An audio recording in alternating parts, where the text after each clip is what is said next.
I come to a realization yesterday that I'm going to temper my feelings when it comes to a certain basketball player. And that basketball player is Cade Cunningham. I watched Cade Cunningham absolutely go bonkers. And I thought to myself, man, would he just absolutely change the landscape of the New York Knicks? Then I also thought to myself, this guy's probably going to be a top 3 pick, if not the number 1 overall pick. So there's no chance he's going to be in New York. So I'm here to say, I will entertain you guys in the chat or in the comment section, excuse me. You know, a lot of you guys are excited. Twitter's excited. Reddit's excited. Everybody is excited about Cade Cunningham. But you know what? I am not playing the game this year. I will not have my heart broken again. I won't. Oh, shoot. Oh, God. Hold on. Wait. Oh, hold on. Forgot I was supposed to wear a Knicks jersey every day. And I'm going full Spike Lee today. I'm going all orange and blue. No black. Normally I do black with the jersey or white with the jersey. No, we're going full Spike Lee today. Orange and blue. Everything or no black. Orange, blue, and white today. We going full Spike Lee. I am not going to allow myself to be excited about the possibility of Cade Cunningham being a Knick. I know how it goes. The NBA doesn't want us to have the number 1 overall pick. It doesn't. So therefore, I will just be watching Cade Cunningham videos like, you know, any meme of somebody, the Stephen A. Smith meme of him just looking out the window and it's just raining. That's how I'm going to be watching Cade Cunningham from now on. I'm not going to let myself get excited about it. I won't. And I'm glad I came to this realization before preseason started, then talking myself into it all year to then be upset that I got the 9th pick in the draft. The Knicks got the 9th pick. You say all you want in the chat, oh, we're going to get it. This is the year. I'm not buying it. What a sad intro.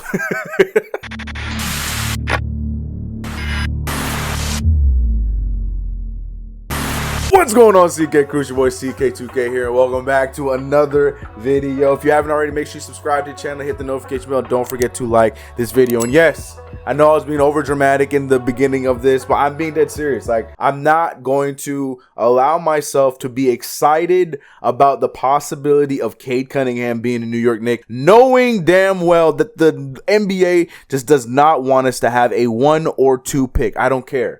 I'm not going to talk on the fact that, you know, we could be last in the league and have the best odds, even though it doesn't matter in the new draft whether we have the best odds or not. And I'm also not going to talk about the fact that maybe we could, you know, jump up in the Eastern Conference this year or whatever and still have some sort of odd again. I'm not playing that game. It's still a packed draft. Luckily, in 2021, I'm just going to watch everybody else. The Evan Mobleys, in case these Mitchell Robinson rumors are true and we decide to ship them off. I'm going to watch Evan Mobley. Jalen Suggs is still out there playing great basketball. We could talk about Caleb Love. There's tons of names that are in the lottery that I'd be very excited to have in the New York Knicks. But I refuse to allow myself to sit here and pray for Cade because and I'm a positive guy. You guys know me. I'm a positive guy. But I'm also just absolutely crushed.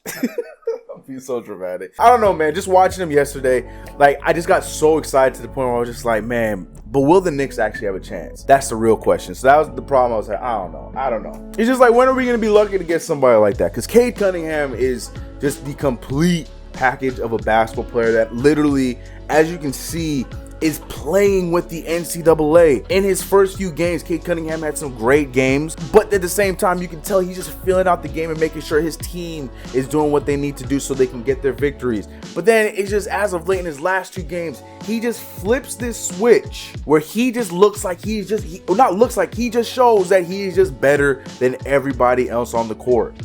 In every way, shape, or form. People compare him to Ben Simmons, but he has one of the more prettiest jump shots I've ever seen. I don't know, y'all, but let me know your thoughts in the comments below. Like, obviously, I'm gonna hope, but I'm not gonna watch the games anymore and be like, man, can't wait till he's in it. The way I did it with LaMelo Ball in the past, or Zion in the past, RJ Barrett, but luckily we got RJ Barrett, so maybe there's hope. I don't know, but like, I'm not gonna do it like I have in the past with these players, Lukas and stuff like that, where I'll be like, oh man, I can't wait till he's a Knick. I'm not playing that game anymore with this year's draft because it's just, the kid is just too much of a franchise saver that I just feel like there's no way the NBA is gonna let him come to us.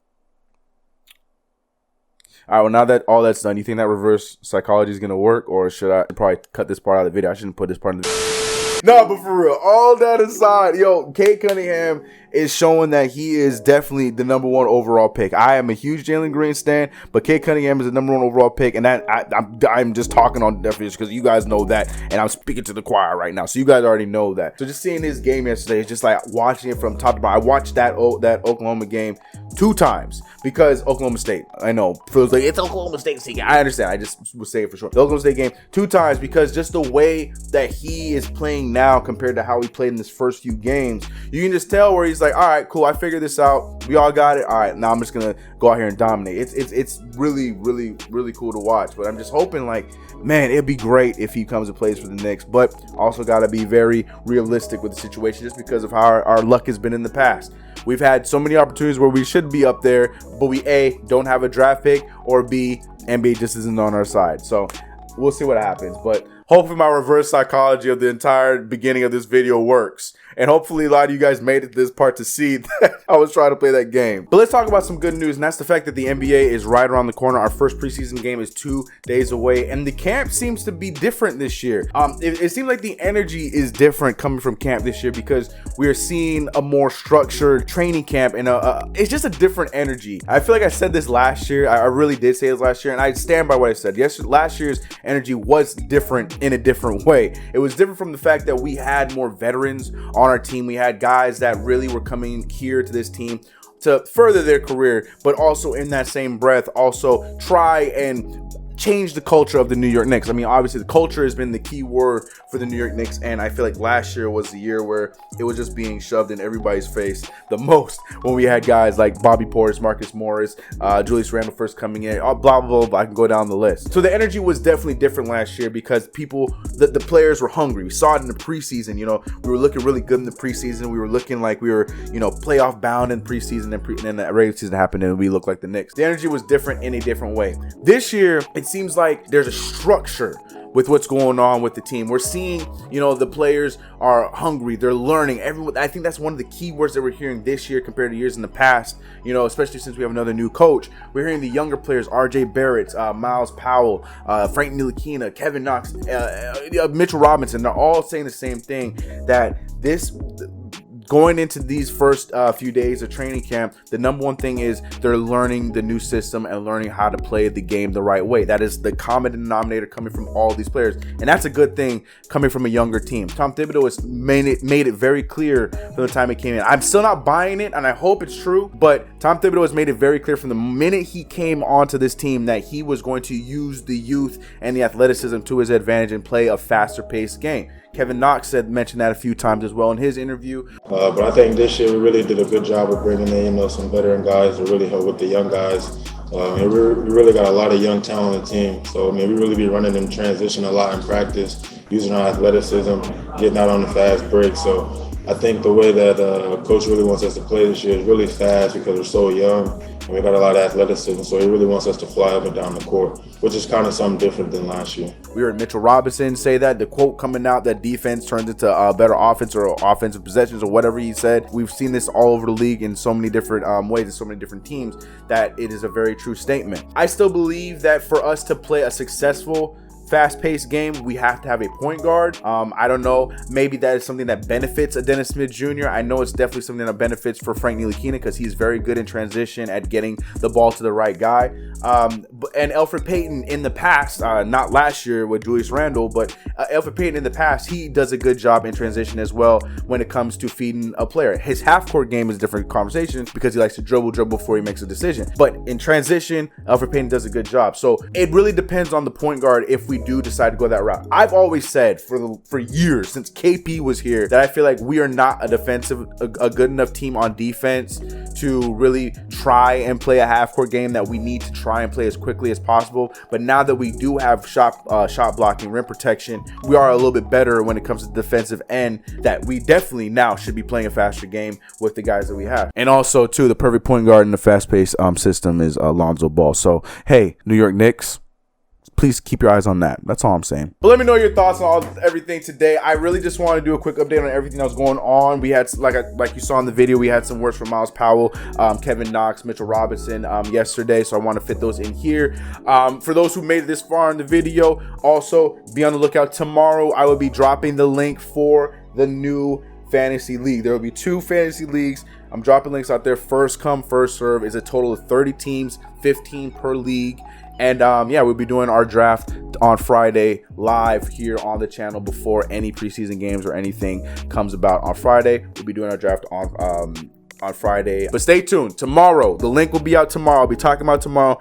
Keep your eyes peeled. If you want to be a part of it, I'm giving you a day in advance to figure this out. And if for those who didn't make it this far in the video, that's tough. You missed it. But I told you right here, this is be prepared. Tomorrow is the day. All right, cool. Let's get to comments of the video.